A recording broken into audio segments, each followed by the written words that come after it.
నిన్నటి దినం శనివారం ఉపవాస ప్రార్థనలో నటించమంటే జీవించిన ఓ వీర వనిత విజయగాథ మేబీ మీరు వినుంటారు.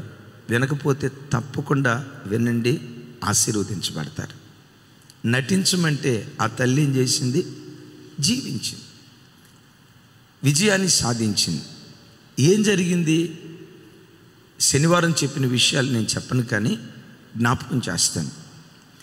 దావీదు కుటుంబంలో ఒక కొడుకంటే ఇంకొక కొడుకు పడక, పెద్దోడిని చిన్నోడు చంపటం, ఆ పెద్దోడు దావీదు కడుపున పుట్టిన కుమార్తెను పాడు చేయటం, ఆ తర్వాత ఆ కొడుకే తండ్రిని చంపటానికి బయలుదేరటం, ఆ తర్వాత అదోని అనే కుమారుడు తండ్రి బ్రతికుండగానే స్వయం ప్రకటిత రాజుగా తన్ను తాను ప్రకటించుకోవటం. పరిశుద్ధ గ్రంథమైన బైబిల్లో మనం చూస్తే యోధా రాజులను కానీ ఇశ్రాయేలు రాజులను కానీ ఆల్మోస్ట్ 42 మంది రాజులు పరిపాలన చేశారు. ఈ 42 మంది రాజుల్లో అద్భుతమైన పరిపాలన ఇచ్చిన రాజు ఎవరు అని అంటే ఏ క్రైస్తవుడైనా టకమని చెప్తాడు. ఇంకెవరు సార్? మహారాజు అయిన దావీదు అనండి. పెద్దగా చెప్పాలి ఆ మాట, అట్లా చెప్పొద్దు. మహారాజు అయిన దావీదు మామూలు పరిపాలన అందించలా, సువర్ణ పరిపాలన అందించారు. ఎప్పటికీ యూదుల చరిత్రలో దావీదుకు పూర్వం, దావీదు తర్వాత అనని యూదులు నేటికి దావీదును అంత శిరస్సుగా ఎంచుతారు. దేవుడే అంటాడు, భూరాజులందరిలో అతడు అత్యున్నతుడు అని దేవుడే సాక్ష్యం ఇస్తాడు.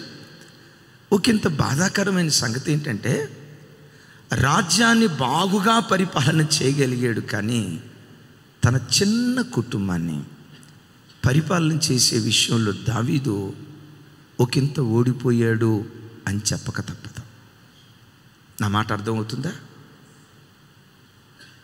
యూఫ్రటీస్ నది మొదలుకొని మధ్యధరా సముద్రం వరకు ఈ సువిశాల సామ్రాజ్యాన్ని 12 గోత్రాల వారిని మరి తిరుగు లేకుండా మకుటము లేని మహారాజుగా 12 గోత్రాల వారిని వేలాది కొలది ఇశ్రాయేలు ప్రజలను బహు చక్కగా పరిపాలన చేశాడు.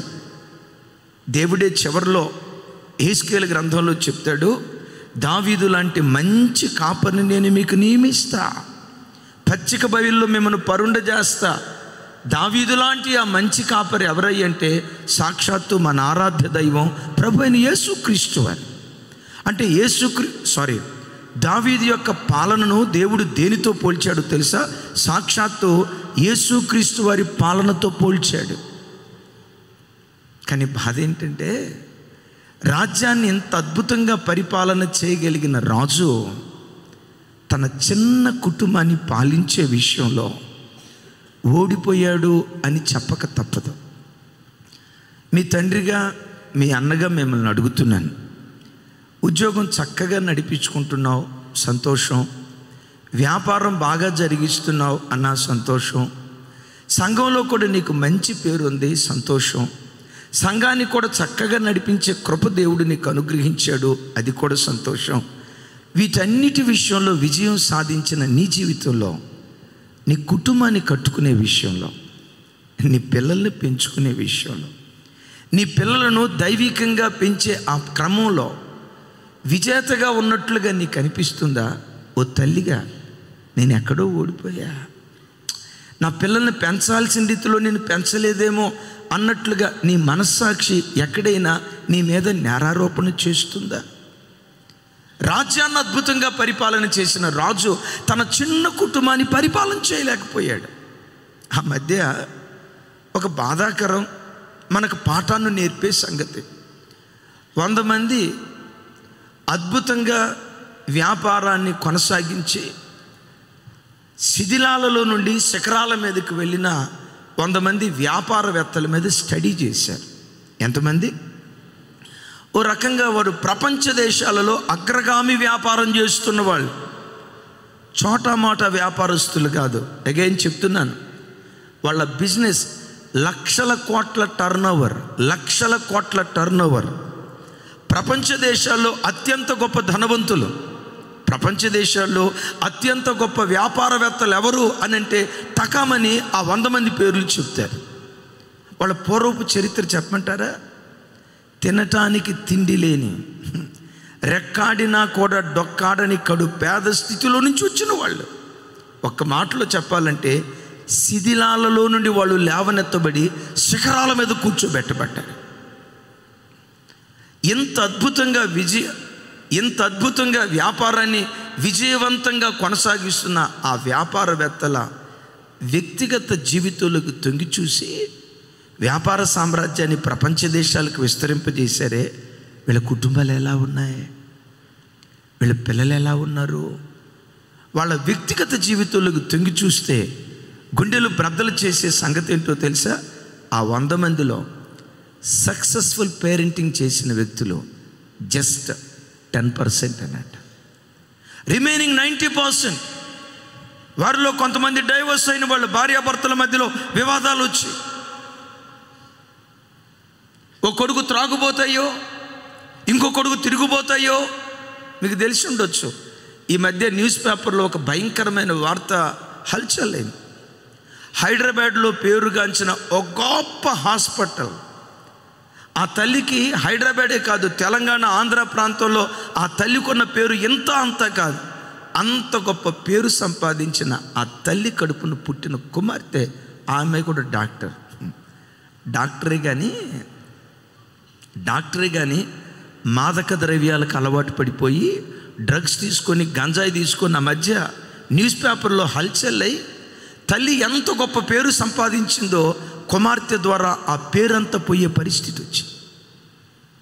వ్యాపార సామ్రాజ్యాన్ని విస్తరింప చేయగలిగింది కానీ, ఆర్థికంగా కుటుంబాన్ని కట్టుకోగలిగింది కానీ, కుమార్తెను పెంచే విషయంలో తల్లి ఓడిపోయింది. సరే, ఎనీహౌ ఈ 100 మంది బిజినెస్ వ్యాపారవేత్తలను చూస్తే 90% ఫెయిల్యూర్. వాళ్ళు గొప్ప వ్యాపారవేత్తలుగా మార్చబడ్డారు కానీ వాళ్ళ కడుపును పుట్టిన పిల్లలు కనీసం ఆ సీట్లో కూర్చొని వ్యాపారాన్ని ముందుకు కొనసాగించలేని దరిద్రులుగా, దద్దములుగా, తిరుగుబోతులుగా మిగిలిపోయారు. అంటే వ్యాపార సామ్రాజ్యాన్ని విస్తరింపజేయటం తేలికే, కంపెనీలు నడిపించడం తేలికే, కుటుంబాన్ని కట్టడం అంత తేలికైంది కాదు. పిల్లల్ని దైవికంగా పెంచడం అంత తేలికైన విషయం కాదు. దీని గురించి బైబిల్లో ఒక మాట రాసి ఉంటుంది, చూడండి. రాజుల మొదటి గ్రంథం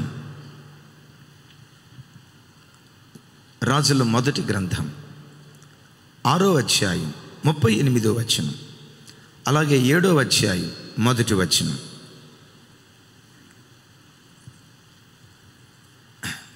నాతో కలిసి 11వ సంవత్సరం బూలువను 8వ మాసమున దాని ఏర్పాటు చొప్పున దాని ఉపభాగములన్నిటితో మందిరము సమాప్తమాయను. పెద్దగా చెప్పాలి, సమాప్తమాయను. చివరి మాట నాతో కలిసి చెప్పండి. 7 సంవత్సరములు సొలొమోను దానిని కట్టించుచుండెను. ఎన్ని సంవత్సరాలు? దేనిని? దేవుని మందిరాన్ని 7 సంవత్సరాలు కట్టించాడు. 7వ అధ్యాయం 1వ వచనం. నాతో కలిసి, సొలొమోను 13 సంవత్సరములో తన నగరును కట్టించుచుండి దానిని అంతటిని ముగించాను. చూడండి, దేవుని మందిరాన్ని 7 సంవత్సరాల్లో కట్టి ముగించాడు. తన ఇంటిని కట్టుకోవటానికి ఎన్ని సంవత్సరాలు పట్టింది? 13 సంవత్సరాలు పట్టింది. ఇది మనకు నేర్పే ఆధ్యాత్మిక పాఠం ఏంటో తెలుసా? అన్నలారా, మీ సలహాల ద్వారా, మీ సూచనల ద్వారా, దైవ సేవకులను మీరు చేయి పట్టుకొని మీరు నడిపించడం ద్వారా, అన్నా మన సంఘాన్ని ఇలా కడదాం, తమ్ముడు మన సంఘాన్ని ఇలా నిలవబెట్టుకుందాం, వేల కొలది ప్రజలకు దీవెన కారణంగా మార్చుదాం అని నీ సలహా ద్వారా సంఘాన్ని కట్టడం తేలికే. నీ బంధువుల బ్రతుకును కట్టడం తేలికే. నీ స్నేహితులకు చక్కటి ఆలోచనలు ఇచ్చి స్నేహితుల కుటుంబాలు కట్టడం తేలికే. మందిరం కట్టడానికి 7 సంవత్సరాలు పడితే తన ఇంటిని కట్టడానికి నోరు తెరిచి చెప్పాలి పెద్దగా. తన ఇంటిని కట్టడానికి 13 సంవత్సరాలు పట్టింది. దీని అర్థం నీ సలహాతో ఎన్నో కుటుంబాలు, ఎదుటి వాళ్ళ కుటుంబాలు నువ్వు కట్టగలవేమో, కానీ నీ సలహా ద్వారా ఎదుటివారి కుటుంబాలు కట్టగలిగేవేమో, కానీ కొన్నిసార్లు నీ కుటుంబాన్ని నువ్వు కట్టుకోవటం చాలా ప్రయాసంతో కూడుకున్నది. ఈ వాక్యం చెప్పకనే చెప్తుంది. ఒక మాట అడుగుదాం. దేవా, నా సంఘాన్ని మేము ఎలా కట్టుకుంటున్నాము, మా కుటుంబాన్ని కూడా చక్కగా కట్టుకునే కృప దయచేయ్యా. మా కుటుంబాన్ని కూడా అద్భుతంగా తీర్చిదిద్దే కృప దయచేయ్యా. నాలో ఏ భక్తి ఉందో ఆ భక్తి తరతరాలకు అందించేటట్లుగా నన్ను ఆశీర్వదించయ్యా. దావీదులాగా ఒక ఫెయిల్యూర్డ్ తండ్రిగా నేను ఉండకూడదు. దావీదులాగా ఒక ఫెయిల్యూర్డ్ మదర్గా నేను ఉండకూడదు.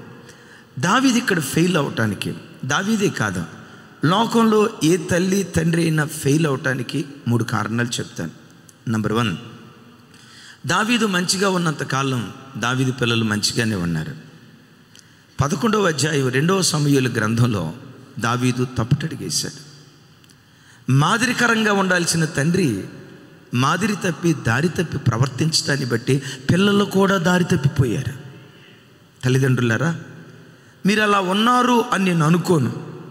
ఒకవేళ ఉంటే జస్ట్ చెక్ యువర్ సెల్ఫ్. దావీదు భక్తిగా ఉన్నంత కాలం అరే కుటుంబం అంటే దావీదుదిరా, పిల్లలంటే దావీదు పిల్లలరా, బ్రతికితే ఆ కుటుంబంలాగా బ్రతకాలరా అని శిఖరాల మీద కూర్చుంది ఆ కుటుంబం. బత్షెబతో 11వ అధ్యాయంలో ఎప్పుడైతే దావీదు దారి తప్పాడో, దావీదు దారి తప్పిన తోడనే వెరీ నెక్స్ట్ అమ్నోను తామారు, వెరీ నెక్స్ట్ అబ్షాలోం, వెరీ నెక్స్ట్ అదోనియా, ఈ పరంపర కొనసాగుతూ ఉన్నట్లుగా చూస్తూ ఉన్నాం. తండ్రి, నా వైపు చూడు. నీ బిడ్డలు ప్రతి క్షణం బ్రతికితే మా నాన్నలా బ్రతకాలి, జీవిస్తే మా అమ్మలాగా జీవించాలి. ఈ జీవిత యాత్రలో నా తల్లిదండ్రులే నా రోల్ మోడల్ అని చెప్పుకునే స్థాయికి దేవుని పిల్లలుగా మనం ఎదుగుదుంగాక.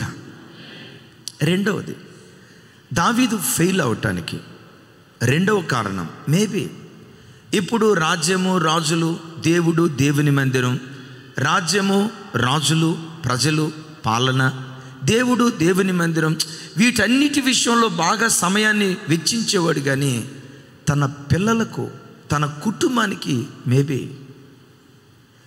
ఎక్కడో సమయం దావీదు వెచ్చించలేదేమో. మన మందిరానికి ఒక తమ్ముడు వస్తాడు, దేవుని కృప, మనకు ఎడిటింగ్లో చాలా బాగా సహకరిస్తాడు.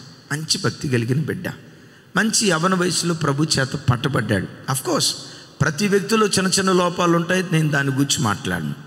మంచి భక్తి కలిగిన బిడ్డ. ఆ తమ్ముడికి తగ్గట్టుగా మంచి భక్తి కలిగిన భార్యని ఇచ్చారు. నేను ఎప్పుడైనా సాయంత్రం 6-6:30 ప్రాంతంలో నాకు ఎడిటింగ్కి సంబంధించి, తమ్ముడు రేపు చెప్పబోయే మెసేజ్ ఇది, థంబ్నెయిల్ తయారు చేయండి అని ఆ పిల్లలకి ఎప్పుడైనా ఫోన్ చేస్తే, కొన్ని సందర్భాల్లో వాళ్ళ చిన్న పాప ఫోన్ ఎత్తి మరి ఎట్లా గుర్తుపట్టిద్దో ఏమంటుందో తెలుసా? జెర్మియా అన్నా, ప్రైజ్ ద లార్డ్ అన్నా. మరి నాకు అంత పెద్ద చెల్లెలు దొరికింది. మరి ఆ ఫోన్ ఎత్తి జెర్మియా అన్నా, ప్రైజ్ ద లార్డ్ అన్నా అని అంట. అమ్మ మీ డాడీ లేడా? డాడీ వాష్రూమ్కి వెళ్ళాడన్నా, ఇప్పుడే ఆఫీస్ నుంచి వచ్చాడన్నా అంటది. మంచిదమ్మా, మీ డాడీ వచ్చిన తర్వాత ఫోన్ చేయి అని చెప్పి నేను అడుగుతా. మరి నువ్వేం చేస్తున్నావమ్మా అంటే, హోంవర్క్ చేసుకుంటున్నానన్నా. ఏ తరగతి చదువుతున్నావమ్మా? 20-30 అంటే ఊకేజీ అన్నా. ఎప్పుడు ఫోన్ చేసినా సాయంత్రం 6-6:30 ప్రాంతంలో యూకేజీ అన్న అంటది. సరే మీ అన్న ఉన్నారు కదా, మీ అన్నకి అమ్మ, వాడు ఏం చేస్తున్నాడంటే, మా అన్న కూడా హోంవర్క్ చేసుకుంటున్నాడు అన్నా అంది. చెల్లె, మీ అన్నకి చెల్లె అంట. ఆ చెల్లి వాళ్ళ అన్నకి ఇస్తుంది. రే ఏం చేస్తున్నారు అంటే, హోంవర్క్ చేసుకుంటున్నాం, క్లాసులో హోంవర్క్ ఇచ్చారు. మరి అప్పుడెప్పుడు చేసుకుంటారా ఏంట్రా అంటే, మా డాడీ 5:30 కల్లా ఇంటికి వస్తాడన్నా. మా డాడీ చెప్పాడు, రే నాన్న స్కూల్ నుంచి రావడంతో 1 గంట ఆడుకుంటారా, ఆట అయిపోయిన తర్వాత 5:30 కల్లా మీరు బుక్స్ తీసుకొని హోంవర్క్ దగ్గర కూర్చోవాలా. నేను మిమ్మల్ని అడుగుతా, 7 దాకా హోంవర్క్ చేసుకుంటామన్నా, ఆ తర్వాత కుటుంబ ప్రార్థన చేసుకుంటాం. నేను అడిగా, మీ చెల్లికి మళ్ళా అన్న.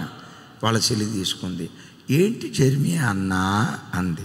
చెప్తాలే మా చెల్లె, చెప్తాలే మా చెల్లె అంటే, కుటుంబ ప్రార్థనలో నువ్వు కూడా కూర్చుంటున్నావా, ప్రార్థన చేస్తున్నావు అంటే ఏమంటుందో తెలుసా?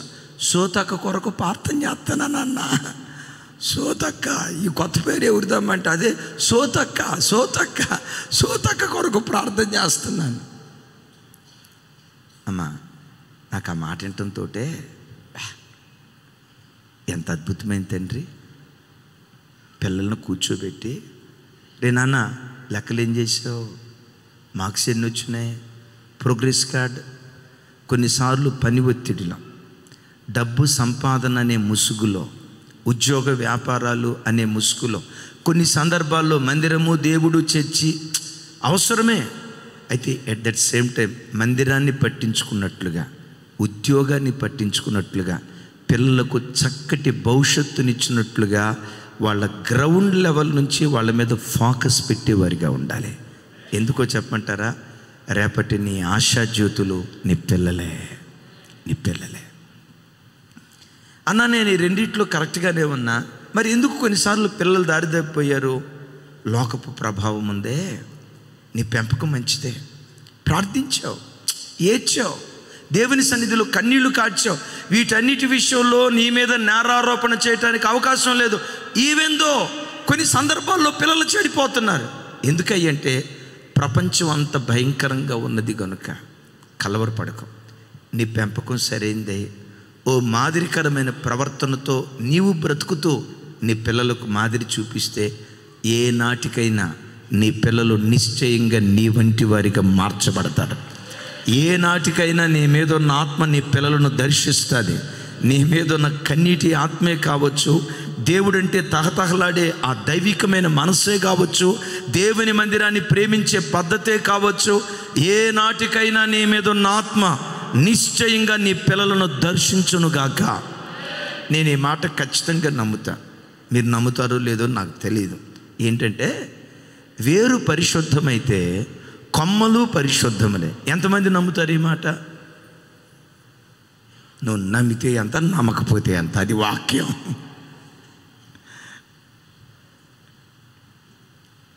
అగైన్ అన్న, నా మట్టుకు నేను వేరుగా ఉన్న, నేను భక్తిగా బ్రతికా, మరి చేదైన కొమ్మలు ఎందుకు వచ్చాయి? కలవరపడకండి. వేరు పరిశుద్ధమైతే కొమ్మలు పరిశుద్ధములే అని రాసింది కదా. నీలో ఉన్న పరిశుద్ధత ఏ నాటికైనా నీ పిల్లలను దర్శించేటట్లుగా దేవుడు కృప చూపిస్తాడు. భక్తుడైన హిజ్కియా పరిశుద్ధమైన వేరు, పరిశుద్ధమైన వేరుగా, నా వైపు చూడాలి తల్లి, పరిశుద్ధమైన వేరుగా పిలువబడిన హిజ్కియా కడుపున మనష్షే భ్రష్టరాజుగా కనపడతాడు. మనం అనుకుంటాం, ఒరే ఇంత నీతిగా బ్రతికాడు హిజ్కియా, దేవుడు దేవుడు అనే పిచ్చి ప్రపంచంలో బ్రతికాడు, ఇంత భక్తిగా బ్రతికిన హిజ్కియా కడుపున ఎంత చెడ్డరాజు, ఎంత చెడిపోయినోడా. హిజ్కియా ప్రార్థనలు ఏమైపోయాయి? హిజ్కియా ఉపవాసాలు ఏమైపోయాయి? హిజ్కియా కన్నీళ్ళంతా ఏమైపోయాయి? దేవుని హృదయపూర్వకంగా వెంబడించిన వాడు కదా. ధర్మశాస్త్రాన్ని ఆచరించే విషయంలో అతని పూర్వపు రాజుల్లోనైనా, దేవుడైన యెహోవా యందు విశ్వాసం ఉంచే విషయంలో అతని పూర్వపు రాజుల్లోనైనా, అతని తర్వాత రాజుల్లోనైనా అతని వంటి వాడు లేడు అని స్టేట్మెంట్ పొందుకున్నవాడు కదా. మరి అలాంటి భక్తి కలిగిన తండ్రి కడుపున మనష్షే ఎట్లా? ఆ భక్తి వ్యర్థం కాల. ఆ చెడిపోయిన కుమారుణ్ణి తండ్రి భక్తి ఒకానొక రోజు దర్శించింది. తండ్రి కంటే మరి భక్తిపరుడుగా మార్చబడ్డాడు. కోల్పోయిన రాజ్యాన్ని తిరిగి సంపాదించుకున్నాడు. యోధా రాజుల చరిత్రలో అందరికంటే ఎక్కువ సంవత్సరాలు పరిపాలన చేసిన ఏకైక రాజు ద గ్రేట్ మనష్షే. 55 సంవత్సరాలు పరిపాలన చేశాడు సార్. చప్పట్లు కొడితే యేసయ్యకు స్తోత్రాలు చెప్దాం. ఇప్పుడు మనష్షే దగ్గరికి వెళ్ళి, మనష్షే మనష్షే, నువ్వు చెడిపోయావు అనుకున్నాను కదయ్యా, నువ్వు పాడైపోయావు అనుకున్నాను కదయ్యా, కాలగమనంలో కనుమరుగైపోయావు అనుకున్నాను కదయ్యా, ఇలా అద్భుతమైన రాజుగా ఎలా నువ్వు తీర్చిదిద్దబడ్డావు అంటాడు. చెడిపోయాను అని అనుకున్నా, కానీ మా నాన్న ప్రార్థన నన్ను దర్శించిందయ్యా, మా నాన్న కార్చిన కన్నీళ్లు దర్శించిందయ్యా. మీ నాన్న ఎక్కడున్నాడయ్యా? చచ్చిపోయాడు కదా. ఒకవేళ మనషే గారిని ఇప్పుడు పరలోకానికి వెళ్ళి అడిగితే మనషే గారు ఏమంటాడో తెలుసా? అదే మీ చర్చిలో జెర్మియా పాస్టర్ గారు ఎప్పుడు ఒక మాట చెప్తారు కదా, ప్రార్థనాపరుడుకు మరణం ఉంటుందేమో కానీ ప్రార్థనకు మరణం ఉండదని భక్తుడు చెప్తాడు కదయ్యా. ఆ ప్రార్థనే నన్ను బ్రతికించింది. వేరు పరిశుద్ధమైతే కొమ్మలు పరిశుద్ధంగా ఉండటానికి దేవుడు కృప చూపిస్తాడు. దేవుడు ఆ కృప మనకు అనుగ్రహించినట్లు అందరం చేతులెత్తి స్తోత్రాలు చెప్దాం.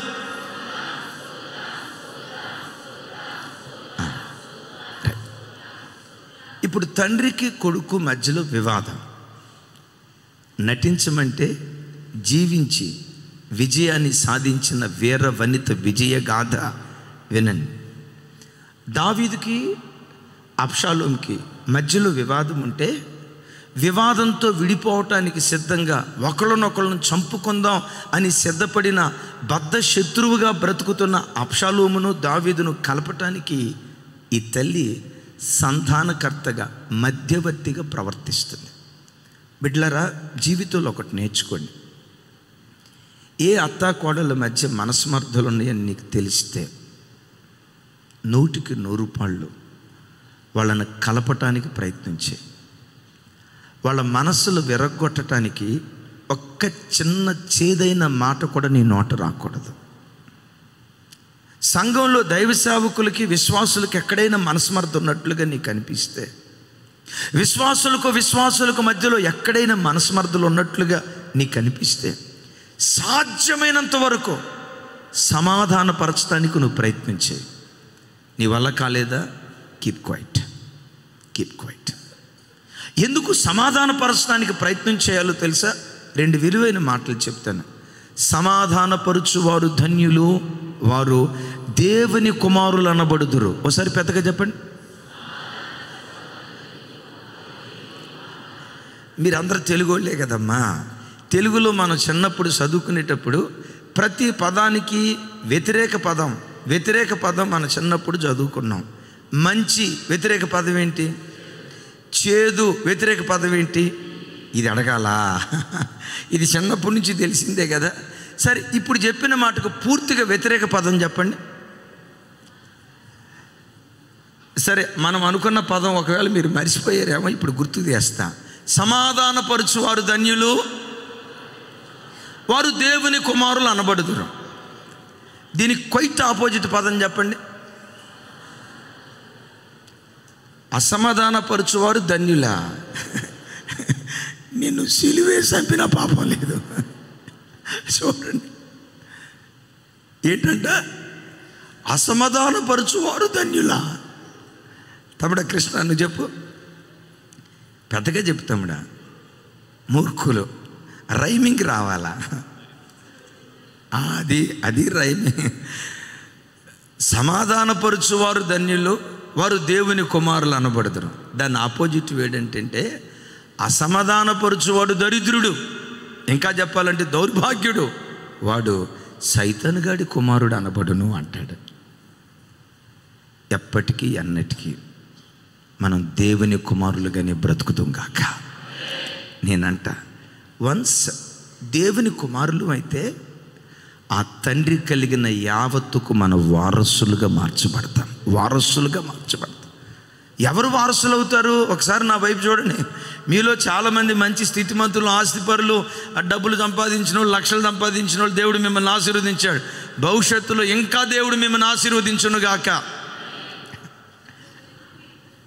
అరే పెద్దగా చెప్పండి అమ్మా, మీరేం భయపడద్దు. ఇప్పుడు అనుకోండి, 100 కోట్లు మీరు సంపాదించారనుకోండి, ఆ 100 కోట్ల ఆస్తి ఎవరికి ఇస్తారు? ఏం అక్కడ చెప్పర్రా తల్లి. 100 కోట్ల ఆస్తి ఎవరికి ఇస్తారు? జెర్మియా అన్నక. ఎవర్రా భక్తుడు? తమ్ముడు అదేదో అర్జెంటుగా చెయ్యి. ఎవరికి ఇస్తారు? కుమారులకే. దేవునికి 10% దేవుడు ఆశీర్వదిస్తే 20-25% దేవునికి ఇస్తారు. మీకు కలిగిన ప్రతిదీ మీ వారసులు, మీ పిల్లలకే ఇస్తారు.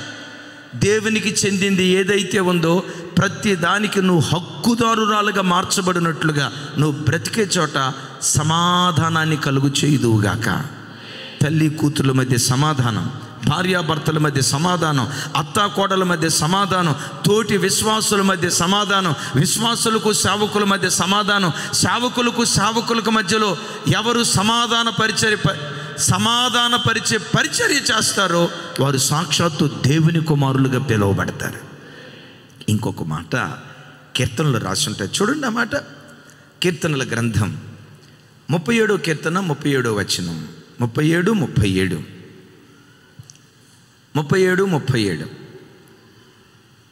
నాతో కలిసి చెప్పండి. నిర్దోషులను కనిపెట్టుము, యథార్థవంతులను చూడుము, సమాధానపరుచు వారి సంతతి నిలుచును గాని ఒకడైనను నిలవకుండా అపరాధులు నశించుదురు. ఒకసారి తల్లి నా వైపు చూడు. ఈ మాట వింటున్నప్పుడు ప్రతి క్రైస్తవుడి గుండెల్లో భయం పుట్టాలి. దేవుని మాట ఎంత సత్యం, దేవుని మాట ఎంత నిత్యం, దేవుని మాట మన బ్రతుకులను ఎంత చక్కగా కడుతుందో ఒకసారి ఆలోచించండి. ఏమంటాడు భక్తుడు ఇక్కడ? నా వైపు చూడాలి. చూడుము, ఇది బైబిల్లో రాసి ఉంది, అక్కడ నా వైపు చూడాలా, చూస్తా చెప్పాలా? రమేష్ అన్న చూడుము. నటిస్తావా? ఇక్కడికొచ్చి నటించడు మా వాడు, జీవిస్తాడు. రైట్, చెప్పండి. చూడుము, చూడు, లోకాన్ని చూడు, లోకంలో జరుగుతున్న పరిస్థితులు కూడా చూడు. చూడుము, సమాధానపరచు వారి సంతతి నిలుచును కానీ ఒక్కడైనను నిలవకుండా అపరాధులు నశించుదురు. ఒకసారి చూడండి, మన సంతతి నిలవాలి, మనం నిలవాలి, మన పిల్లలు నిలవాలి. మనం నిలవాలంటే మనం నిలవబట్టేది ఏదో తెలుసా? సమాధానపరిచే పరిచర్య. సమాధానపరిచే వారి సంతతి నిలుస్తుంది. ఒక్కడు కూడా మిగలకుండా వివాదాలు పుట్టించేవాడు, గొడవలు సృష్టించేవాడు, అసమాధానపు వాతావరణాన్ని కలుగు చేసేవాడు ఒక్కడు కూడా మిగలకుండా నిలవకుండా అపరాధులు నశించుదురు. నా చేతులెత్తి మిమ్మల్ని దీవిస్తున్నా, మీరు నిలవాలి. మన సంతతి నిలిచే సంతతిగా దేవుడు ఆశీర్వదించును గాక. మనలో ఎవరు కూలిపోకూడదు, మనలో ఎవరు నాశనం కాకూడదు. మనం నిలవాలి. మన పిల్లలు నిలవాలంటే చెప్పండి, ఏ పరిచర్య చేయాలి? మనం పెద్దగా చెప్పాలి. ఈ పరిచర్య చేయకూడదు. ఓ మాట చెప్పమంటారా? బంధాలు చెడగొట్టడానికి చిన్న మాట చాలు సార్. కలిసి ఉన్న వ్యక్తులను పాడు చేయటానికి, వారి మధ్యలో వివాదాలు పుట్టించడానికి ఒక్క చిన్న మాట చాలు సార్. దీన్ని కట్టడానికి 3.5 సంవత్సరాలు పట్టింది. 3.5 సంవత్సరాలు పట్టిన ఈ కట్టడాన్ని కుప్పలాగా కోల్చడానికి 3 రోజులు చాలు సార్. బంధాలు కలపటం బహుప్రయాసం, కానీ ఆ బంధాలను చెడగొట్టడం, ఆ బంధాల మధ్యలో విభేదాలు తీసుకురావటం ఒక చిన్న మాట. బైబిల్లో ఓ మాట చెప్పే ముందు జ్ఞాపకం చేస్తాను. ఆ ఇద్దరు భార్యాభర్తలు భలే ఆప్యాయత కలిగిన వాళ్ళట. అప్పుడే కొత్తగా మెళ్ళైందేమో, బహు ఆప్యాయంగా ఉండేవాళ్ళట. చాలా అణుకువగా ఒకరినొకరు హత్తుకుంటూ బ్రతికేవాళ్ళట. ఆయన ఆఫీస్కి వెళ్ళేటప్పుడు భార్య గేట్ దాకా వచ్చి ఆ గేట్ దగ్గర నిలబడి భర్త బండికి కొట్టేటప్పుడు ఇట్లా అనేదట. పాపం ఆ పిచ్చి బిడ్డ ఇట్లా అనేదట. భర్త కూడా ఇట్లా అనేవాడు. ఇక బండి తీసుకొని అట్లా వెళ్తూ టర్నింగ్ ఉంటుంది చూసారు, ఆ టర్నింగ్ కాడ బండి టర్న్ చేస్తా ఇటువైపు వెనక్కి తిరిగేవాడట, ఇట్లా వెనక్కి తిరిగేవాడట. భార్య అక్కడే గేట్ దగ్గర ఉండి ఇట్లా అనేదట. ఆ కుళాయి దగ్గర నీళ్లు పట్టుకుని అమ్మలక్కలు చూసి, బా ఎంత ప్రేమ కలిగిన భార్య భర్తలు కదా, ఎంత ఆప్యాయంగా ఉంటారో కదా. బండి సాయంత్రం వాకిడి దగ్గర ఆపిన శబ్దం వచ్చేలోపే పరిగెత్తుకుంటా వచ్చి గేటు తీసి గ్లాసుడు మంచినీళ్ళు ఇచ్చి ఎంత చక్కగా భర్తని ఇన్వైట్ చేస్తావు కదా, ఎంత అన్యోన్యమైన దాంపత్యం అని వాళ్ళు మాట్లాడుకుంటున్నారట. ఆ కుళాయి దగ్గర స్వప్నాతి సూరం ఒకటి ఉంది. మీలో ఎవరు చుట్టమేమో నాకు తెలియదు. దాని పేరు స్వప్నాతి సూరం. ఇది ఇంట్లో సమాధానంగా ఉండదు, ఎవరిని సమాధానంగా ఉండనీదు. కొంతమందికి ఈ కృప ఉంటుంది. స్వప్నాతి అందట వాళ్ళని జడగొట్టడం ఒక్క నిమిషం రా. రేపటి నుంచి వాళ్ళు ఇంత ప్రేమగా ఉంటే అప్పుడు నన్ను అడగండి. నా పేరే మార్పించుకుంటా. నా పేరేం పేరు? నా పేరే సుప్నాతి సూరమ్మ. రేపు వాళ్ళు కొట్లాడుకునేటట్లుగా చేయకపోతే చూడండి, ఒకరికొకరు వందనాలు చెప్పుకోరు, హాయ్ చెప్పరు, బాయ్ చెప్పరు అని. మొత్తానికి ఒక రోజు, ఆ రోజు సాయంత్రం సరిగ్గా భర్త ఆఫీస్ నుంచి ఇంటికి వచ్చేసరికల్లా సరిగ్గా అదే టైంలో వీళ్ళ ఇంటికి వెళ్ళి తలుపు కొట్టిందట. ఆ యవనమ్మాయి బయటకు వచ్చి తలుపు తీసి, ఏంటంటే ఏంటమ్మా వచ్చారు అంటే, ఈవిడందట, అమ్మా నేను చెప్పిన సంగతి ఎవరికి చెప్పమాకే, వస్తానమ్మా ఉంటానమ్మా అని వెళ్తుందట. అంటే ఏదో అంటున్నారు, నేను చెప్పిన సంగతి నాకేం చెప్పలేదు కదా, ఏంటి సంగతి? అమ్మా జాగ్రత్తగాను, నేను చెప్పిన సంగతి ఎవరికి చెప్పమాకే. నువ్వేం చెప్పావా అంటే, అదే నేను చెప్పేదమ్మా, నేను చెప్పిన మాట ఎవరికి చెప్పమాకే, ఇది నీ గుండెల్లోనే దాసుకో, చివరికి నీ భర్తకు కూడా చెప్పమాకమ్మా అని చెప్పుకుంటా వెళ్తుందట. సరిగ్గా అప్పుడే భర్త బండి అక్కడ పార్క్ చేశాడు, చూశాడు. మొత్తానికి ఆడవాళ్ళు కదా, ఏదో చిన్న విషయం కోసం వచ్చి ఉంటారులే అని చెప్పి లోపలికి వెళ్ళాడు, వాష్రూమ్కి వెళ్ళాడు, డ్రెస్అప్ అయ్యాడు. ఈలోపు భార్య కాఫీ తీసుకొచ్చింది. కాఫీ ఇస్తూ ఉంటే తాగుతూ అన్నాడట, అవునే ఇందాక ఆవిడేదో వచ్చింది కదా, ఇది కుళాయి దగ్గర కనపడుతుంది, ఏదో వచ్చి నీకు ఏదో చెప్పింది, ఏం చెప్పింది అని అడిగాడట. అందట, ఎవరికి చెప్పమాకమ్మా, నేను చెప్పిన సంగతి నీ గుండెల్లోనే పెట్టుకోమా, నీ భర్తకు కూడా చెప్పొద్దమ్మా అని చెప్పిందండి అందట. ఆయన అంటాడంట, అంటే నాకు కూడా చెప్పవా అంటే అంటే అంటే నాకు కూడా చెప్పవా? ఆమె చెప్పింది అదేనండి అంటే, ఆమె చెప్పినంత మాత్రం నాకు చెప్పకుండా ఉంటావా?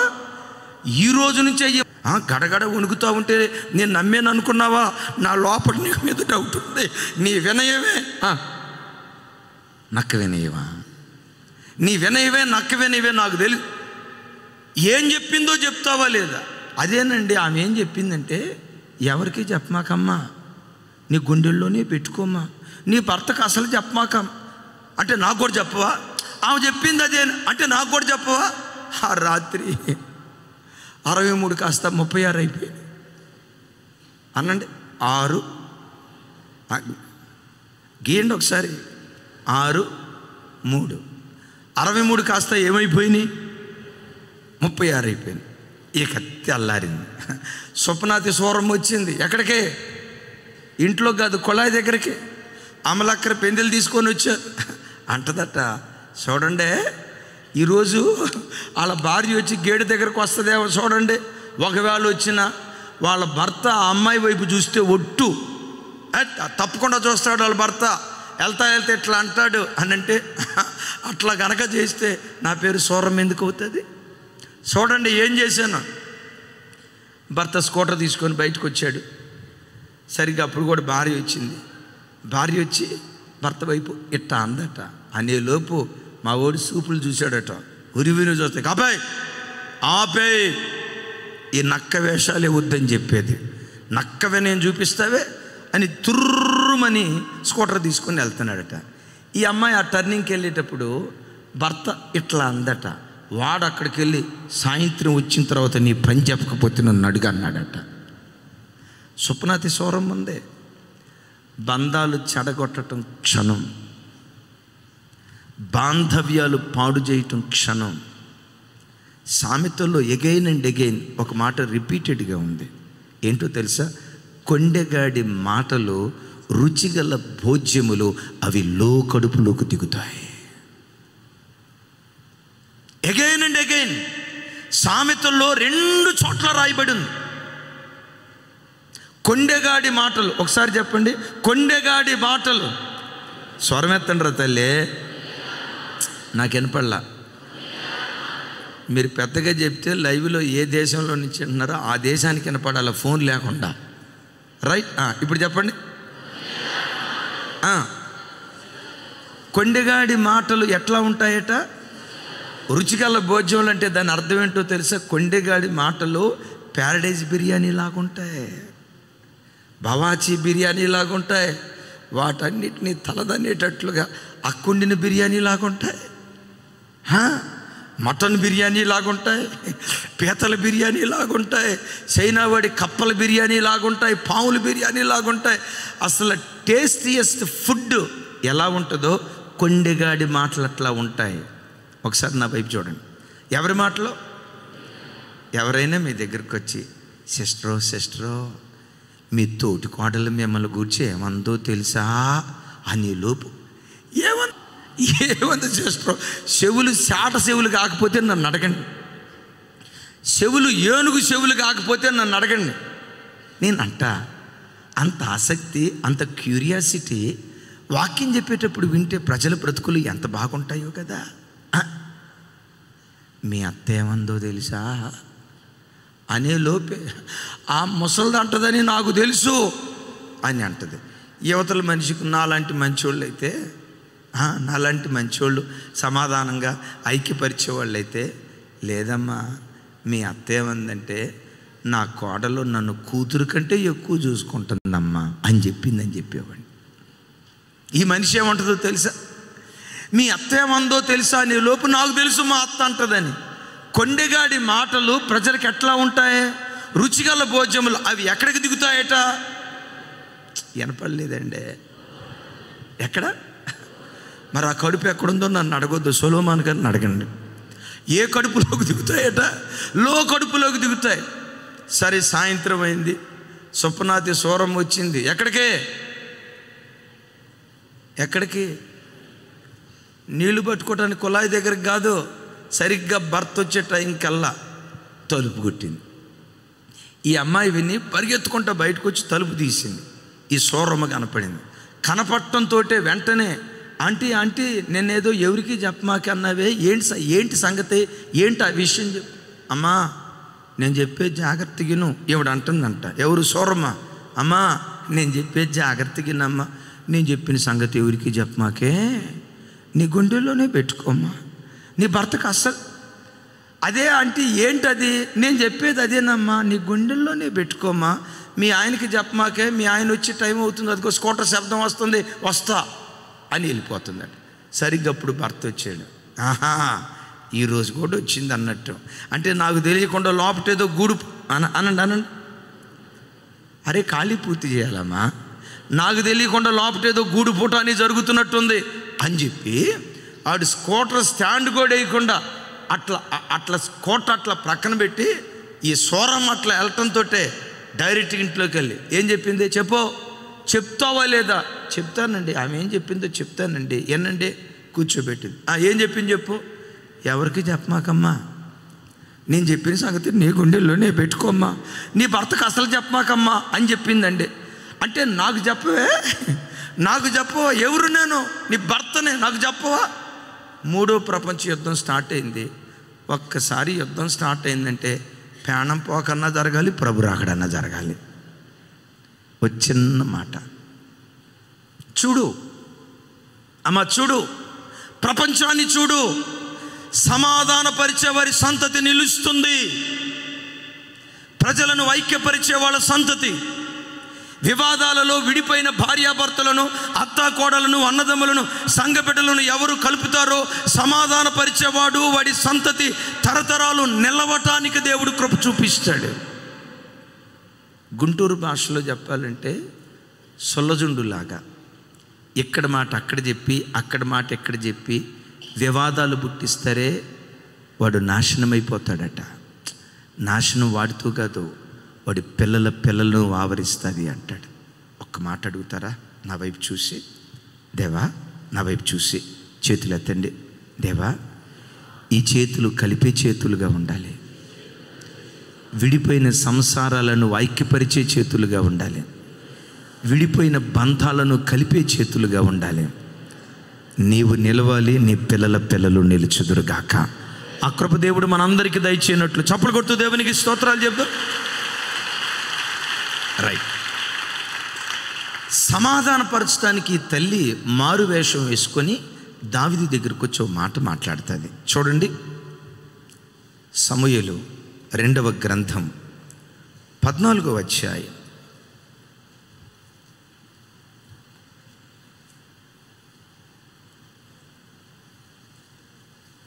14వ అధ్యాయం 14వ వచనం. అందరూ చూడండి ఆ మాట. ఓ అద్భుతచారం అందులో దాగి ఉంటుంది. అందరూ మీ బైబిల్ తెరిచి చూడండి. ఎస్, నాతో కలిసి చెప్పండి, మనమందరమును చనిపోదుము. మనమందరమును చనిపోదుము కదా. నేలను ఒలికిన మీదట మరలా ఎత్తనేలేని నీటి వలె ఉన్నాము. దేవుడు ప్రాణము తీయక తోలివేయబడిన వాడు తనకు దూరస్తుడు కాకుండుటకు సాధనములు కల్పించుచున్నాడు. నా వైపు చూడండి. ఈ తల్లి చెప్తుంది, అయ్యా దావీదు, అమ్నోను గురించి ఏడుస్తున్నావా చనిపోయాడని? అమ్నోను చనిపోవటం ఏంటయ్యా? మనమందరమును చనిపోతాం అంటే ఏం చెప్తుంది? మరణం నీ ఒక్క కొడుకే కాదయ్యా, ఏదో ఒక రోజు మనం కూడా చనిపోతాం. నేను చనిపోతాను, మీరు చనిపోతారు, ఆకాశం క్రింద భూమికి పైన బ్రతుకుతున్న సమస్త మనుషులు మనమందరం చనిపోతాం అని చెప్తూ, నేల మీద ఒలికిపోయిన నీళ్లు ఎత్తలేడు కదా, చనిపోయిన వాడి కోసం ఎంత ఏడిస్తే ఉపయోగం ఏముంది? నిజమే, అబ్షాలోము తప్పు చేశాడు. తప్పు చేసిన దాన్ని బట్టి నీ కోపం ఉంది. కోపం ఉండటం తప్పు కాదు. మన జీవితాల్లో మనం కూడా ఎన్నోసార్లు తప్పు చేస్తాం. ఆ తల్లి వివరణ, మనం కూడా తప్పు చేస్తాం. ముగింపులో ఒక మాట అంటది, నాతో కలిసి చెప్పండి, దేవుడు ప్రాణము తీయక తోలివేయబడిన వాడు. మరొకసారి చెప్పండి, ఏం తీయక అంటే వాడు అసలు వాడి ప్రాణం తీయాల్సినంత తప్పు చేశాడు. వాడు చావాలి. మరో రకంగా చెప్పాలంటే వాడు చేసిన పాపాన్ని బట్టి దేవుని వలన చంపబడాలి. ఆ దయగల దేవుడట ఆ తప్పు చేసిన వాడు చంపబడాలి నిజమే, కానీ చంపకుండా ప్రాణము తీయకుండా, రే నీలాంటి దౌర్భాగ్యం నా దగ్గర ఉండకూడదురా అని తోలేసాడట. తోలేసే కదా అమ్మయ్య అని దేవుడు అనుకోడట. ఏమనుకుంటాడు? తోలివేయబడిన వాడు తనకు దూరస్తుడు కాకుండుటకు మరలా వాడు తన దగ్గరికి రావటానికి దేవుడే సాధనాలు కల్పిస్తూ ఉన్నాడట. దీన్నే వాక్యం ఏమంటుందంటే, ఈ దేవుడు కోపించుచూనే వాత్సల్యం చూపించేవాడు. అదే దేవునిలో లేకపోతే జెర్మియా అనేవాడు ఇక్కడ నిలవబడేవాడు కాదు. అదే ఆ దేవునిలో లేకపోతే తమ్ముడా చెల్లి ఏ రోజు కాలగర్భంలో కలిసిపోయేటువంటి వాళ్ళు. నిజదేవుడెవరో తెలియక దైవము కాని వాటిని ఆరాధిస్తూ శాపగ్రస్తమైన వాటి వైపు మనం పరిగెత్తుతూ ఉంటే మనం చేసిన దాన్ని బట్టి వాస్తవంగా దేవుడు ప్రాణం తీయాలి. తోలివేసి కూడా మరలా ఈ బిడ్డను నా దగ్గరికి ఎలా తీసుకురావాలని దేవుడు ప్రజలను తన దగ్గరికి తీసుకురావటానికి దేవుడే సాధనాలు కల్పిస్తూ ఉన్నాడట. చప్పట్లు కొడుతూ స్తోత్రాలు చెప్తాం. నేను ఒక మాట అడుగుతా, మరి తోలేసింది ఎందుకు సార్? అది న్యాయం. తప్పు చేసిన వాడిని తన దగ్గర పెట్టుకుంటే ఆయన న్యాయాధిపతి ఎలా అవుతాడు? ఆయన పవిత్రుడైన దేవుడు ఎలా అవుతాడు? తోలివేశాడు నిజమే. తోలివేసిన ఆయనే ఆ దూరం అయిపోయిన వ్యక్తిని తన దగ్గరికి తీసుకురావాలని ప్రయత్నం చేస్తాడు. అదే కృప. దీనిని కోపించుచూనే వాత్సల్యం చూపించే గొప్ప దేవుడి దేవుడు. ఈ దేవుని క్రొత్త నిబంధనలో క్రొత్తగా చూడటమే కాదు, పాత నిబంధనలు ఆది కాండంలో చూస్తాం. పండు తినొద్దన్నాడు, తిన్నాడు మన అన్నయ్య. ఎవరు? మన చుట్టమే, బయట ఆయనేం కాదు. ఆ బుద్ధులే మన బుద్ధులు కూడా. దేవుడు ఏది చేయొద్దంటాడో అదే చేస్తాం. సరే, విషయం వేరే. గమనించండి, తిన్నావా? ఏదేం తోటలోంచి నేను తోలేస్తా, చంపేస్తా అన్నాడు. మంచిది. తిన్నాడు, దిగంబరయ్యాడు. ఆయన ఏదో ఆకులతో కచ్చడాలు కట్టుకున్నాడు. ఆకులు ఎన్ని రోజులు ఉంటాయి?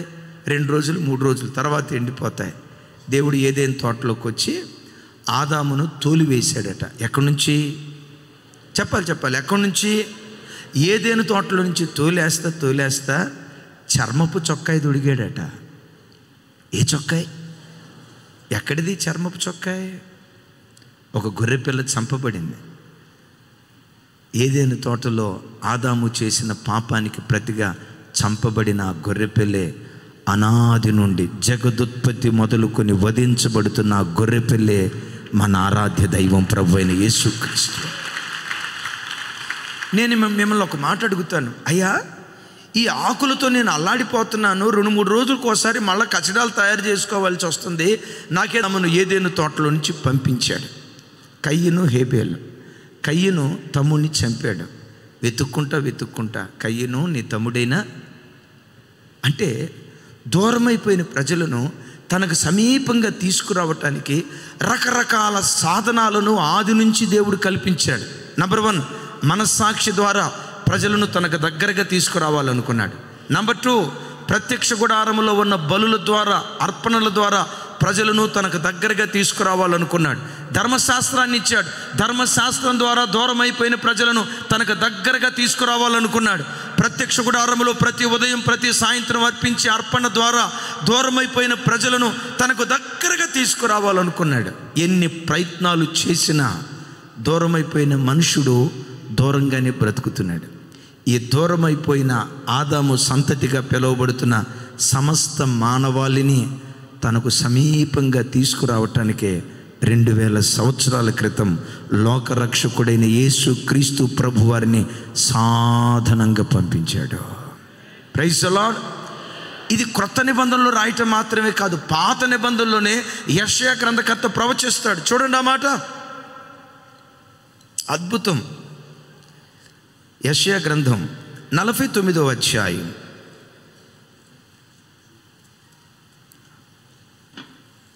6వ వచనం.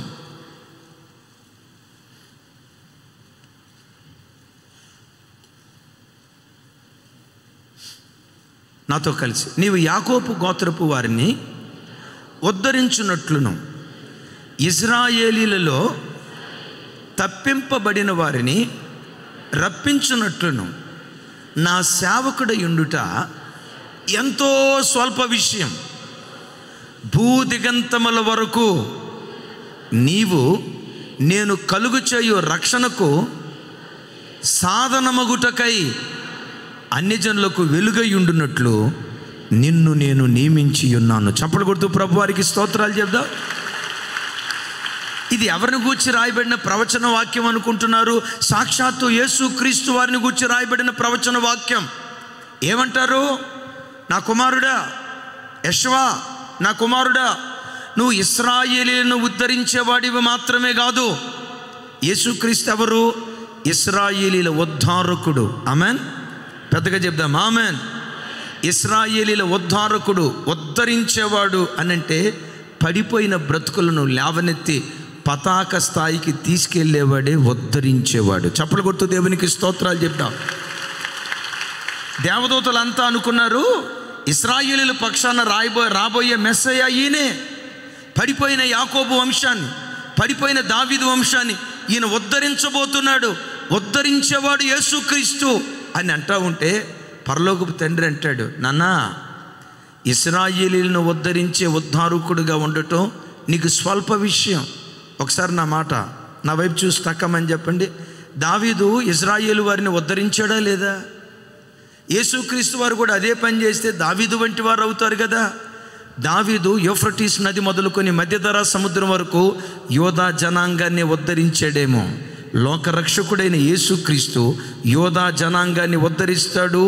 అమెరికా నుండి న్యూజిలాండ్ వరకు ప్రపంచ దేశాల్లో ఉన్న ప్రతి మనిషిని ఉద్ధరించే ఉద్ధారకుడిగా మార్చబోతూ ఉన్నాడు.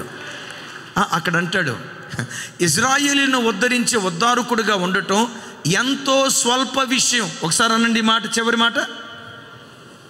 ఇది ఆఫ్టర్ ఆల్ దావీదు కూడా చేశాడయ్యా. ఇది ఆఫ్టర్ ఆల్ నిన్నెందుకు నేను పంపిస్తున్నానో తెలుసా? భూదిగంతముల వరకు. పెద్దగా చెప్పండి. వినపడలేదు, పెద్దగా చెప్పాలి.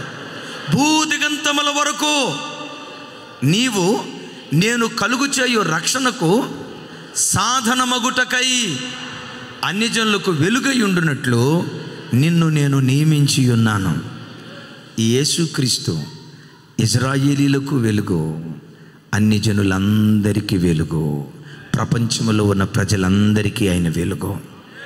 బిడ్డలారా, ప్రపంచంలో ఆకాశం కింద భూమికి పైన బ్రతుకుతున్న సమస్త మానవాళిని ఉద్ధరించే ఉద్ధారకుడు నజరేయుడైన యేసుక్రీస్తు వారు.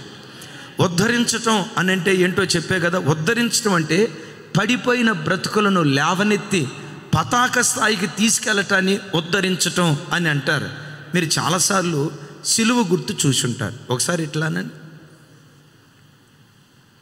అడ్డకర్ర పడిపోయిన అన్య ప్రజల దయనీయ స్థితి.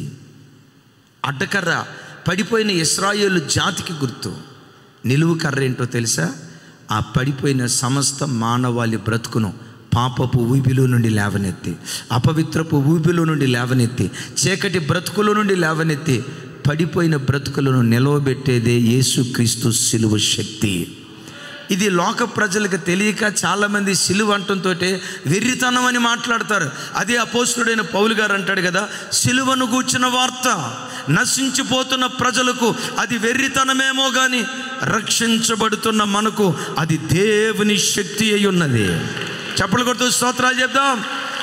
దైవజనమా, ఎక్కడో వెలివేయబడిన బ్రతుకులు, ఎక్కడో తృణీకరించబడిన బ్రతుకులు, ఎక్కడో హేళన చేయబడిన బ్రతుకులు, తృణీకరించబడిన ఆ బ్రతుకులనే సిలువ శక్తి తలమానికగా ఈరోజు మనలను మార్చింది.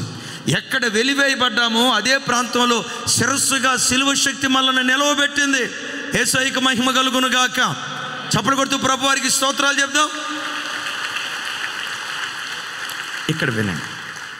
అంటే దూరమైపోయిన ప్రజలందరినీ మరలా ఆ పరలోకపు తండ్రి దగ్గరికి తీసుకురావటానికి యేసుక్రీస్తు వారి అనేటువంటి సాధనాన్ని పరలోకపు తండ్రి పంపించాడు. అగైన్, అయ్యా నేను దిగంబరిని, నా దిగంబరత్వం కప్పబడేటట్లుగా నాకు చర్మపు చొక్కా ఇయ్యి అని ఆదాము దేవుణ్ణి అడిగాడా? ఆదాముకి ఏం కావాలో, తండ్రి కదా, కొడుకు ఏం కావాలో ముందే దేవుడు ఎరిగి సిద్ధపరిచి ఇచ్చాడు. అయ్యా నా పాపం కొరకు నాకు రక్షకుడు కావాలి, నా కొరకు రక్షకుడిని పంపించు అని మనం ప్రార్థన చేసినందువల్ల రక్షకుడు పుట్టాడా?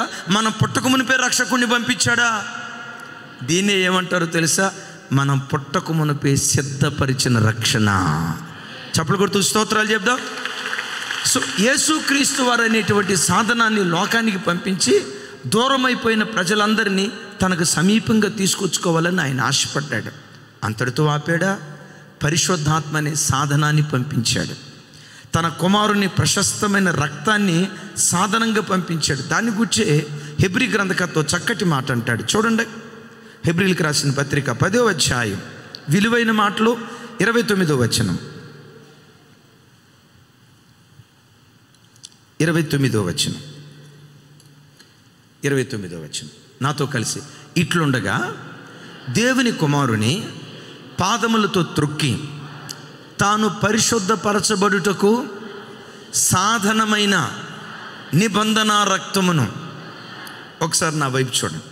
2000 సంవత్సరాల క్రితం కపాలమని అర్థమిచ్చే గొల్గొతా పర్వతం మీద యేసుక్రీస్తు వారు తన ప్రశస్తమైన రక్తాన్ని చిందించారు కదా. ఆ రక్తం ఏం చేసింది? మనలను పరిశుద్ధపరచుటకు ఆయన రక్తమే సాధనమైంది. ఈ దుర్నీతి పరుణ్ణి నీతిపరుడుగా చేసింది ఆయన రక్తం. ఈ అపవిత్రుణ్ణి పవిత్రుడిగా మార్చింది ఆయన రక్తం. ఇది క్రియల ద్వారా కలిగింది కాదు. అబ్రహాము దేవునిని నమ్మెను, అది అతనికి నీతిగా ఎంచబడిన. మనం నమ్మాం. నా పాపం కొరకు 2000 సంవత్సరాల క్రితం కపాలమని అర్థమిచ్చే గొల్గొతా పర్వతం మీద పవిత్రుడైన దేవుడు తన పవిత్రమైన రక్తాన్ని చిందించాడు. ఆయన రక్తధారల ద్వారా నేను పవిత్రుడిగా మార్చబడ్డానని ఎవరైతే బాప్తిస్మం తీసుకున్నారో, బాప్తిస్మం పొందిన ప్రతి బిడ్డ నీతిమంతులుగా మార్చబడి ఉన్నారో. ఇప్పుడు పరిశుద్ధత అనే అనుభవాన్ని మనకిచ్చి దూరమైపోయిన మనలను పరిశుద్ధుడైన దేవుడు తనకు సమీపంగా తీసుకురావాలనుకున్నాడు. ఇప్పుడు మనం పరలోకపు తండ్రికి సమీపంగా వెళ్ళాం.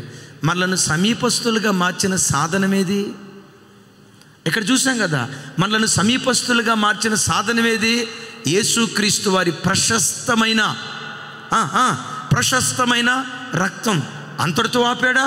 మనలను సమీపస్తులుగా మార్చడానికి తన ఆత్మను పంపించాడు. రైట్, తన ఆత్మను పంపించి అంతటితో ఆపాడా? మనలను తీర్చిదిద్దటానికి దేవుని సేవకులను సాధనాలుగా దేవుడు పంపించాడు. చూడండి ఆ మాట, అపోస్తలుల కార్యాలు 9వ అధ్యాయం 15వ వచనం.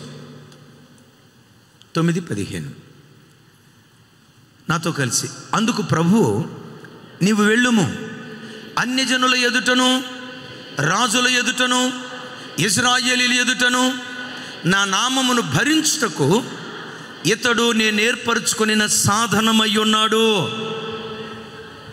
మన మూలవాక్యం గుర్తుంది కదా, ప్రాణము తీయక తోలివేయబడిన వాడు తనకు దూరస్తుడు కాకుండా మరలా తన దగ్గరికి రావటానికి దేవుడు ఏం కల్పించాడట? అమ్మ కొంచెం పెద్దగా చెప్పండిరా. ఏం కల్పించాడట? సాధన. ఆ సాధనమే ప్రతి ఆదివారం మనకు వాక్యాన్ని వినిపించే దైవ సేవకులు, మీ కొరకు ప్రార్థన చేసే దైవ సేవకులు, సేవ చేయాలని ప్రతిష్ఠించుకొని సేవకొచ్చిన ఈ సేవకులు ఎవరో తెలుసా? దూరమైపోయిన ప్రజలను పరలోకపు తండ్రికి మరలా సమీపంగా తీసుకురావటానికి దేవుడే ఈ సాధనాలను కల్పించి, నేను ఎక్కడో గుంటూరు జిల్లాలో పుట్టా, మంగళగిరి దగ్గర. ఇక్కడికి ఎందుకు దేవుడు తీసుకొచ్చాడో తెలుసా? మీకు దేవునికి మధ్యలో వారధిగా, సారథిగా, సాధనంగా ఉండటానికి మీకోసం దేవుడు నన్ను ఇక్కడికి పంపించాడు. ఆ దైవజనరాలు అక్క సంగతి చెప్పాలంటే కొన్నిసార్లు అంటారు, అక్క మాది కర్ణాటక అంటారు, మరి కొన్నిసార్లు అది మెడ్రాస్ అంటారు, ఇంకోసారి మాది హైదరాబాద్ అంటారు, ఇంకోసారి గుంటూరు అంటారు. ప్రపంచం అంతా అక్కడే. ఎక్కడో పుట్టి ఎక్కడో పెరిగి ఇక్కడికి ఎందుకు వచ్చిందో తెలుసా? తాను రాలా, మీ కొరకు దేవుడు పంపించాడు. మీ కొరకు దేవుడు పంపించాడు. ఈ బిడ్డలను ఏ తల్లి కందో, ఏ తండ్రి కన్నాడో, ఎక్కడ బిడ్డలు పెరిగారో, ఎక్కడ పుట్టారో, ఆ బంధాలన్నింటినీ తెంచుకొని ఇక్కడికి ఎందుకు వచ్చారో తెలుసా? ఆ ప్రేరేపణ వాళ్ళలో కలగలేదు, కానీ దేవుడే ఆ ప్రేరేపణ పుట్టించి దూరమైపోయిన ప్రజలను పరలోకపు తండ్రికి సమీపంగా తీసుకురావటానికి దైవ సేవకులను సాధనాలుగా దేవుడు వాడుకుంటూ ఉన్నాడు. ఎప్పుడు బిడ్డలారా, ఆత్మపూర్ణమైన సేవకులను చూసిన వెంటనే మీ గుండెల్లో నుంచి, మన గుండెల్లో నుంచి పుట్టాల్సిన భావన అపోస్తల కార్యాలు చూడండి, భలే బాగుంటుంది ఆ మాట. ఒకసారి మీ బైబిల్ తెరవండి. అపోస్తలుల కార్యం 3వ అధ్యాయం 26వ వచనం నేను చదువుతాను. దేవుడు తన సేవకుని పుట్టించి మీలో ప్రతి వాణిని, వినపళ్ళ మీలో ప్రతి వాణిని తమ దుష్టత్వము నుండి మళ్లించుట వలన మిమ్మల్ని ఆశీర్వదించుటకు ఆయనను మొదట మీ యొద్దకు పంపెనని చెప్పాను. నా వైపు చూసి చెప్పండి మాట. దేవుడు తన సేవకుని పుట్టించి, సేవకుని ఎవరు పుట్టించారట? మీరు నా వైపు ఏం కోపంగా చూడదు, అంటే మమ్మల్ని దేవుడు పుట్టించలేదా అన్న? అందరినీ పుట్టించింది ఆయనే. కానీ కొంతమందిని తల్లి గర్భంలో ఉన్నప్పుడే దేవుడు ప్రత్యేకపరుచుకుంటాడు. తల్లి కడుపులో ఉన్నప్పుడే, గర్భం దాల్చిన తల్లికి తెలియదు నేను ఒక సేవకుడిని కంటున్నాను, నేను ఒక సేవకుడిని మోస్తున్నాను. ఒడిలో పెట్టుకొని పాలిచ్చేటప్పుడు అమ్మకు తెలియదు వీడి సేవకుడు అవుతాడని. వాడికి స్నానం చేయించేటప్పుడు ఆ తల్లికి తెలియదు వాడి సేవకుడు అవుతాడని. పెంచి పెద్ద చేసే తండ్రికి తెలియదు వీడి భవిష్యత్తులో సేవకుడు అవుతాడని. కొంతమందిని తల్లి గర్భంలోనే దేవుడు ప్రత్యేకపరుచుకొని తన కొరకు సేవకులను పుట్టించుకున్నాడు. ఎందుకు సేవకులను పుట్టించుకున్నాడు? సామ్రాజ్యాలు విస్తరింపజేసుకోవటానికి కాదు, ఆస్తిపాస్తులు కూడగట్టుకోవటానికి కాదు. ఎందుకు సేవకుని పుట్టించాడంటే ప్రజలను దుష్టత్వం నుండి మళ్లించాలి, ప్రజలు ఆశీర్వాదానికి వారసులుగా మార్చబడాలి. దాని నిమిత్తం సేవకులను దేవుడు పుట్టించాడు. చప్పట్లు కొడుతూ స్తోత్రాలు చెప్దాం.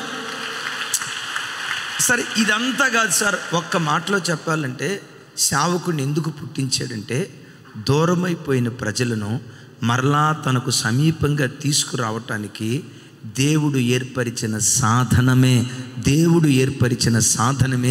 దేవుని సేవకులు. పెద్దగా చెప్దాం, వినపడలా? పెద్దగా చెప్దాం ఇంకొకసారి, ఆఖరిసారి. నమ్ముతారా ఈ మాట? ఎప్పుడు పిల్లలను చూసినప్పుడు నన్ను, నా కుటుంబాన్ని దేవునికి దగ్గరగా తీసుకురావటానికి ఈ బిడ్డలను దేవుడు పుట్టించాడయ్యా, వీళ్ళని దేవుడు పుట్టించాడయ్యా.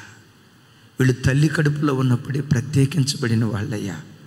అందరిని చూసిన దృష్టితో వీళ్ళని చూడకూడదు, అందరితో మాట్లాడినట్లుగా మాట్లాడకూడదు. వీళ్ళు మా కొరకు పంపబడిన వారు. ఆ ప్రత్యక్షత ఎప్పుడు సంఘంలో ప్రతి బిడ్డ గుండెల్లో నరనరాన జీర్ణించుకుని ఉండునుగాక. రైట్, ఇంతవరకు మీకు అర్థమైంది కదా? ఇప్పుడు ఈ తల్లి వచ్చి అంటది, ప్రాణము తీయక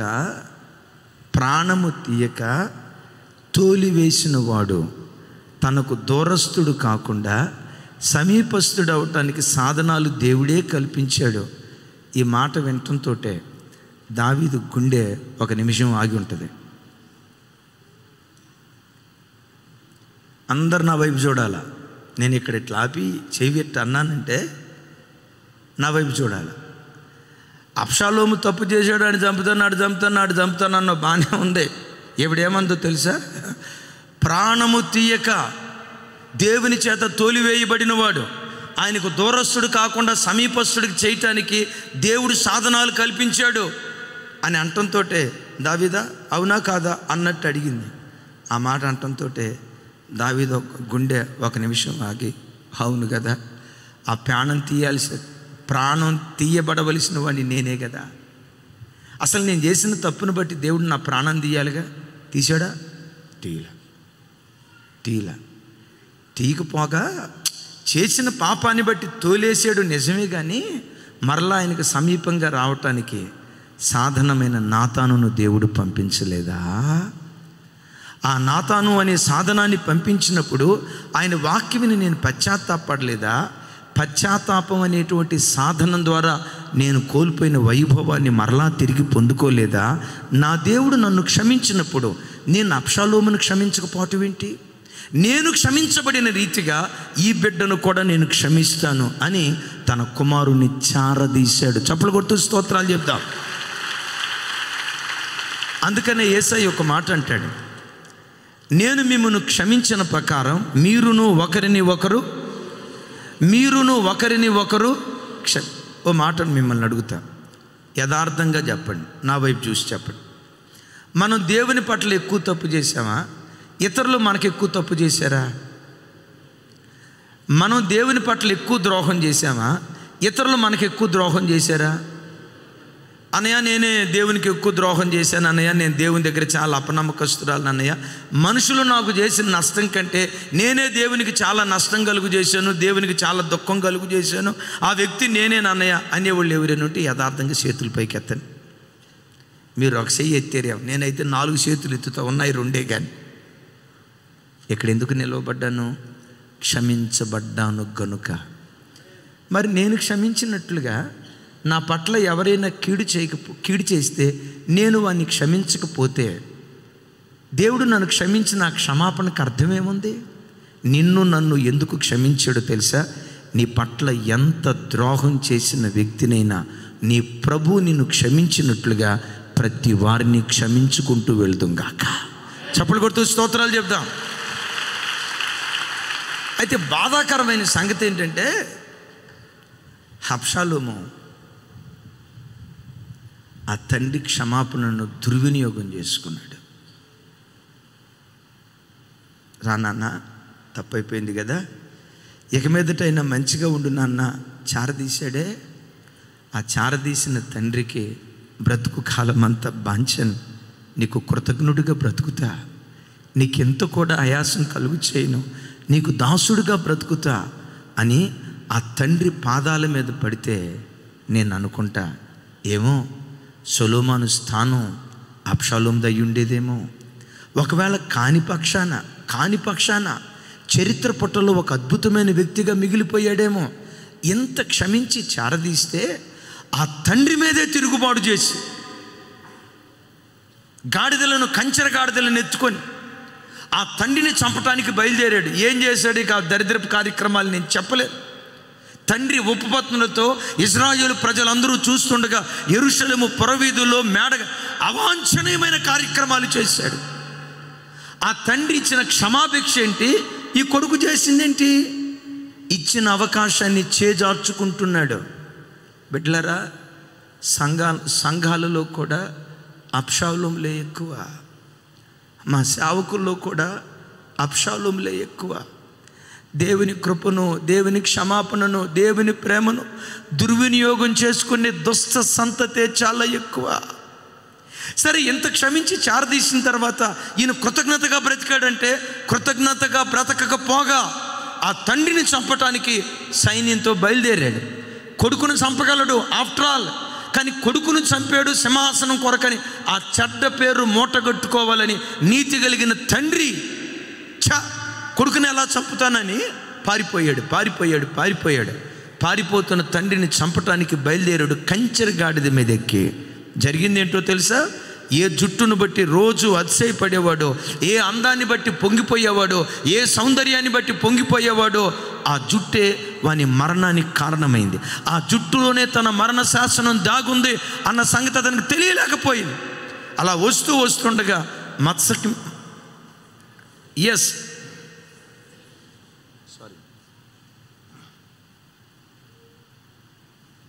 మస్తకి వృక్షపు కొమ్మలు అతన్ని జుట్టు పట్టుకొని భూమికి ఆకాశానికి మధ్యలో వేలాడదీస్తే యోవాబు చూశాడు.